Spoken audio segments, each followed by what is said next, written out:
Hello friends, कैसे हैं आप लोग सब आज। वेलकम बैक आपके अपने YouTube channel ask your gynaecologist में। मैं डॉक्टर सोनल परिहार।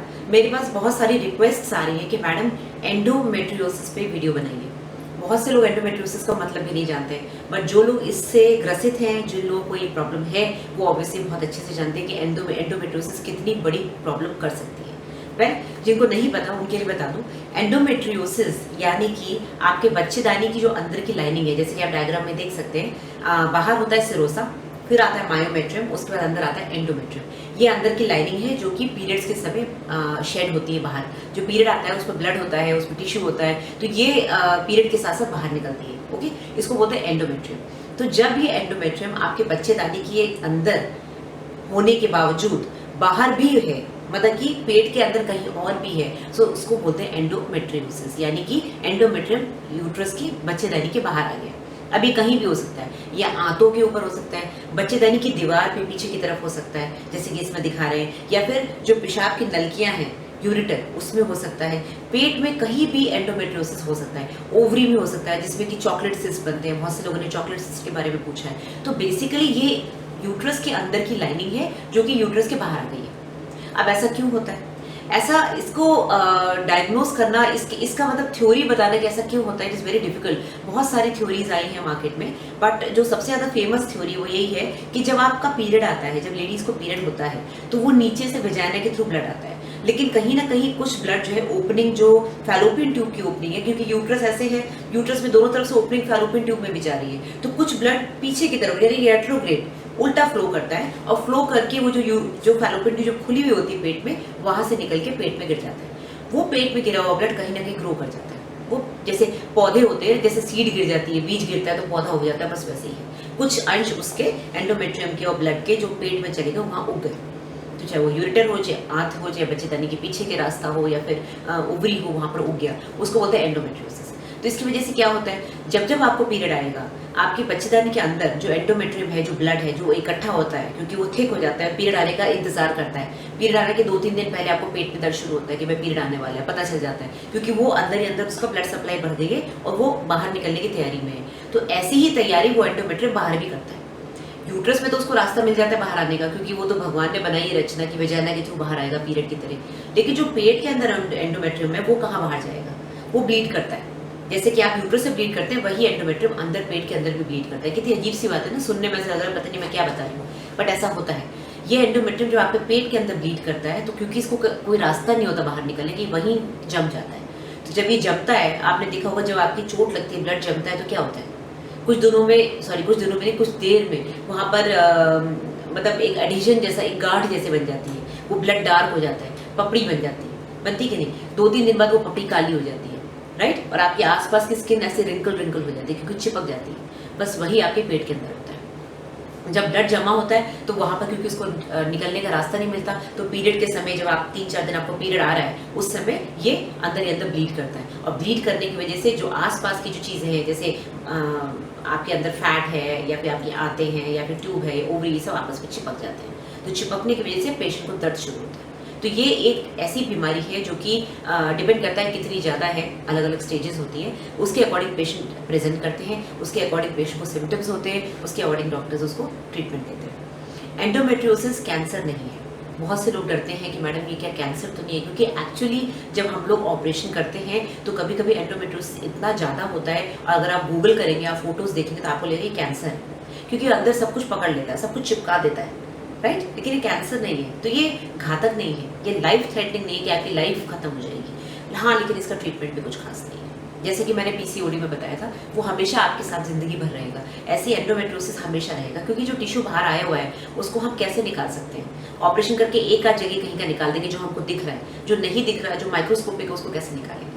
तो ये बेसिकली एंडोमेट्रियम क्यों ग्रो करता है, ये ग्रो करता है जब आपके ओवरी से हार्मोन्स निकलते हैं। तो जब तक आपको मेनोपॉज नहीं होगा, तब तक ये ग्रो करता रहेगा। हर महीने आपको पीरियड आएगा, हर महीने ये ग्रो करेगा, फिर वापस बैठ जाएगा, फिर ग्रो करेगा। तो ये तो बच्चेदानी की लाइनिंग की तरह है कि हर महीने ये ग्रो करेगा, शेड हो जाएगा। बच्चेदानी की लाइनिंग तो बाहर शेड हो जाती है, ये शेड नहीं हो पाता है, ये दिक्कत है, ठीक है। तो ये कभी भी पूरी तरह से ठीक नहीं होता है। इसका ट्रीटमेंट हम अगले वीडियो में डिस्कस करेंगे। अब किन लेडीज को ये ज्यादा होता है, पहली बात तो पता ही नहीं एंडोमेट्रियोसिस क्यों होता है, तो ऐसा कोई रीजन नहीं है कि इनको ज्यादा होगा इनको नहीं होगा। जनरली ये जो एज ग्रुप जिसको अफेक्ट करता है वो है 30 to 40, यानी कि जो या तो कंसीव करने वाले होते हैं उस एज में, या फिर कंसीव करने के बाद 1-2 बच्चे होने के बाद जब वो मीनोपॉज की तरफ जा रहे होते हैं। तो round about you can say 25 to 40 की एज में सबसे ज़्यादा कॉमनली देखा जाता है। दूसरी चीज़, जिनको बच्चे नहीं हुए हैं, नॉट बिकॉज के एंडोमेट्रियोसिस की वजह से बच्चे नहीं हुए, बट जिन्होंने कभी लाइक लेट मैरिज करी या फिर शादी के बाद बच्चे का प्लान नहीं किया, तो जनरली जिनको बच्चे नहीं होते हैं उनमें एंडोमेट्रियोसिस ज़्यादा कॉमन होता है। ओके, अब आपको कैसे पता चलेगा कि आपको एंडोमेट्रियोसिस है? आपको क्या सिम्टम्स होंगे? वेल, आपको पीरियड्स के समय बहुत ज़्यादा पेन होगा। अगेन ये बड़ा नॉन स्पेसिफिक सिम्टम है, क्योंकि पीरियड के समय पेन होना बड़ा कॉमन है। लेकिन जब डॉक्टर्स जब हमारे पास पेशेंट्स आते हैं तो हम पूरी हिस्ट्री लेते हैं, हमको पता चलता है कि उसको पेन किस तरह का है। एक होता है पेन कि एक दिन पहले हुआ और पीरियड आते उसी दिन पेन रहा, उसका ठीक हो गया। एक होता है कि 2-3 दिन 4 दिन पहले स्टार्ट हुआ और पीरियड के समय भी पूरे टाइम पेन रहा है, ऐसा नहीं कि पीरियड के समय कम हो गया। तो ये पॉइंट करता है कि एंडोमेट्रियोसिस हो सकता है। दूसरी चीज़, अगर ये एंडोमेट्रियोसिस आपके बच्चेदानी के पीछे, यानी कि जो पीछे की लिगामेंट्स है उसमें है, तो पेन बहुत ज़्यादा होगा। स्पेशली जब आप इंटरकोर्स करेंगे, जब पार्टनर के साथ रहेंगे, उस समय पेन बहुत होगा, क्योंकि यूट्रस का जो पीछे के जो लिगामेंट्स हैं जो उसको अटैच करके रखते हैं, वहाँ अगर नोड्यूल्स बन गए, गांठें बन गई हैं, तो एंडोमेट्रियोसिस की वजह से तो वो बहुत पेनफुल हो जाता है। पीरियड्स बहुत हैवी आ सकते हैं, पीरियड्स मैंने बताया बहुत पेनफुल आ सकते हैं, क्लॉट्स आ सकते हैं। अगर ये एंडोमेट्रियोसिस आपके पेशाब के रास्ते में जम गया है तो आपको पेशाब करने में दिक्कत होगी, बहुत पेन होगा, जैसे स्टोन का पेन होगी। अगर ये आंतों पे जम गया है तो आपको दस्ते लगेंगी, या फिर जितनी बार आप टॉयलेट जाएंगे आपको बहुत ज़्यादा पेन होगा, राइट। कॉन्स्टिपेशन हो, चाहे दस्ते हो, चाहे नॉर्मल स्टूल भी पास करेंगे तो भी आपको पेन हो जाता होगा। तो इट डिपेंड्स आपका ये एंडोमेट्रियोसिस कितना फैला हुआ है और कहाँ पर है। ओके, अब जब अंदर मैंने आपको बताया जब ब्लड जमता है तो क्या करता है, या तो सब कुछ चिपका देता है, एडिशन बना देता है, इसको बोलते हैं एडिशंस। इसको हम लोग सर्जिकली रिमूव कर सकते हैं, या फिर दवाई से भी थोड़ा बहुत ये डिजॉल्व हो जाता है, डिपेंडिंग कि कितना ज़्यादा है। स्टेज ज़्यादा है, ज़्यादा चिपका हुआ है, तो फिर सर्जिकली रिमूव करना पड़ेगा। और दूसरी कंडीशन होती है सिस्ट।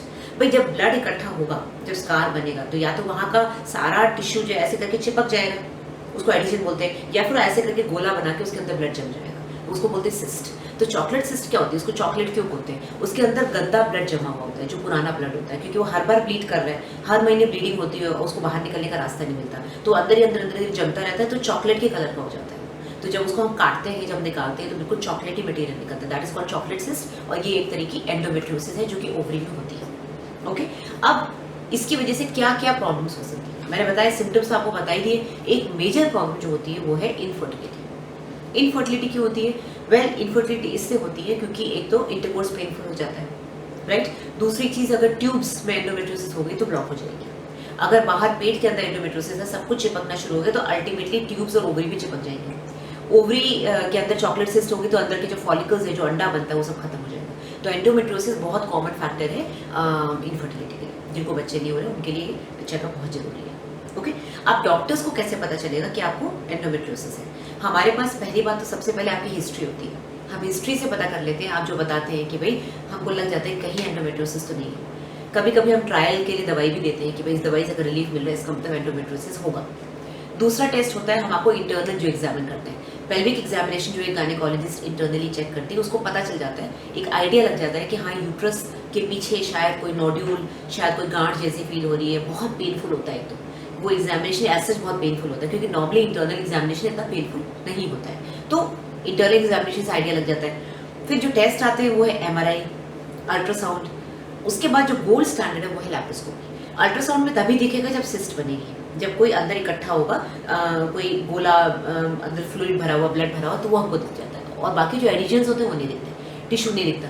MRI में टिश्यू दिख सकता है, क्योंकि MRI सॉफ्ट टिश्यूज के लिए बहुत अच्छा है। तो जो एंडोमेट्रियम जो बच्चेदानी के अंदर होता है, वो अगर उनको बाहर स्पॉट हो गया तो वो अलग से चमकता है MRI। ओके, और लैप्रोस्कोपी तो गोल्ड स्टैंडर्ड है। लैप्रोस्कोपी यानी कि दूरबीन का टेस्ट।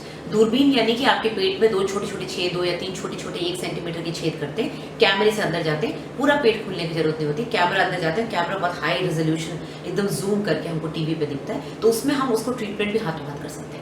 एंडोमेट्रियोसिस दिख जाता है, उसको हम हाथों हाथ वहीं पर गर्म मशीन से एब्लेट कर सकते हैं, उसको जला सकते हैं। लेकिन ये परमानेंट ट्रीटमेंट नहीं है, क्योंकि हम वही कर रहे हैं जो हमको दिख रहा है, जो नहीं दिख रहा है, जो माइक्रोस्कोपिक, उसका हम कुछ नहीं कर सकते। ओके, तो ये तो हो गए टेस्ट।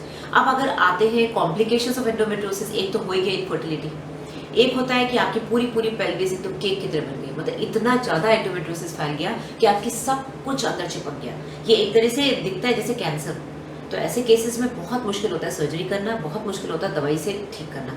कभी कभी किसी किसी सिवियर केस में बच्चेदानी और ओवरी दोनों निकालनी पड़ती है। सिर्फ बच्चेदानी निकालने से कोई फायदा नहीं होता, ओवरी भी निकालनी पड़ती है, क्योंकि जो ओवरी से हार्मोन निकल रहे हैं वही इसको ग्रो करा रहे हैं। तो जब तक उसको नहीं निकालेंगे ये नहीं ठीक होगा। जैसे कि मैंने बताया रजोनिवृत्ति यानी कि मेनोपॉज में अपने आप हार्मोन्स खत्म हो जाते हैं, तो ये अपने आप ही खत्म हो जाता है। लेकिन एंडोमेट्रियोसिस इतनी लेट स्टेज में देखने को मिलता नहीं है, यंग एज में ही देखने को मिलता है। तो उस समय डिपेंड करता है आपको क्या चीज़ ज़्यादा परेशान कर रही है, इनफर्टिलिटी परेशान कर रही है, पेन परेशान कर रहा है, जो भी है। ओके। और दूसरा कॉम्प्लिकेशन जो कि थ्योरेटिकली हम लोग किताबों में पढ़ते हैं, ऐसा देखने में बहुत कम मिलता है, ओवेरियन कैंसर। ओवेरियन कैंसर अगर कंपेयर करें उस पॉपुलेशन से उन लेडीज को जिनको एंडोमेट्रियोसिस नहीं है, तो फिर इन लेडीज को जिनको है उनमें रिस्क थोड़ा सा ज़्यादा होता है, थोड़ा सा ज़्यादा फर्क नहीं होता है। और दूसरा कैंसर होता है एंडोमेट्रियल कैंसर, यानी कि बच्चेदानी के अंदर की लाइनिंग का कैंसर। अगेन ये बहुत कम देखने को मिलता है, लेकिन जिन लोगों को एंडोमेट्रियोसिस है उनमें ये ज़्यादा कॉमन है। ओके, सो फ्रेंड्स आज के लिए इतना ही। एंडोमेट्रियोसिस पे मैंने जितना बताया उतना मेरे ख्याल से आपके लिए काफ़ी है। नेक्स्ट वीडियो में हम डिस्कस करेंगे कि आप उससे बचने के लिए खुद होम रेमेडीज में क्या कर सकते हैं, और दवाइयाँ क्या होती है ये भी बताऊंगी। डॉक्टर्स आपको क्या दवाइयाँ देंगे, तरह तरह के मेडिसिन हैं, इंजेक्शंस हैं, बहुत कुछ है, तो ये हम नेक्स्ट वीडियो में डिस्कस करेंगे।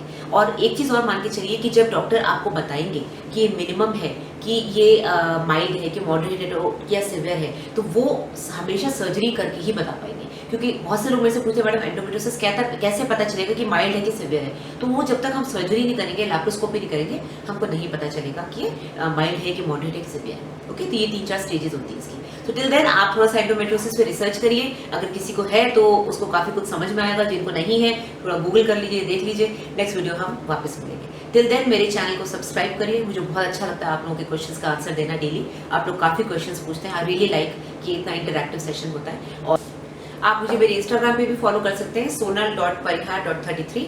आज मैं आपको अपने हॉस्पिटल का एड्रेस भी दे रही हूँ, क्योंकि बहुत से लोग मेरे से डेली पूछते हैं हॉस्पिटल का एड्रेस क्या है मैम, आपका फ़ोन नंबर क्या है। तो ये हॉस्पिटल का एड्रेस है, और ये जो मैंने 2 फ़ोन नंबर्स दिए हैं, एक लैंडलाइन है जो कि हॉस्पिटल का लैंडलाइन है, आप वहाँ फ़ोन कर सकते हैं अपॉइंटमेंट के लिए। और अगर आपको मेरे से टेलीफोन पर बात करनी है या मेरी पर्सनल सेक्रेटरी से बात करना है, तो दूसरा नंबर उनका है। ठीक है, तो टिल देन अपने फ्रेंड्स को, अपने फैमिली को, सबको बोलिए सब्सक्राइब करेंगे, और अपने टॉपिक्स मुझे भेजते रहिए, इनबॉक्स करते रहिए। बहुत जल्दी मैं हाजिर होंगी इसका नेक्स्ट पार्ट लेके। Okay, bye bye, take care.